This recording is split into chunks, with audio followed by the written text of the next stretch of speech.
যেসব রাষ্ট্রপ্রধানের ক্ষমতাচ্যুতের 2 বছরের মধ্যে মৃত্যুদণ্ড কার্যকর হয়: Zulfikar Ali Bhutto 1977, 1979;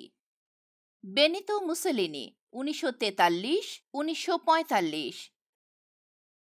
Nikolai Ceausescu 1989, 1989; Amir Abbas 1977, 1979; প্রথম চার্লস 1649, 1649; দ্বিতীয় Nicholas 1917, 1918; Adnan Menderes 1960, 1961; Ion Antonescu 1944, 1946; Ivan Bagryanov 1944, 1945; Gerardo Barrios 1863, 1865;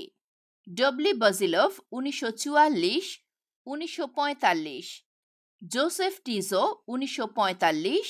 1947;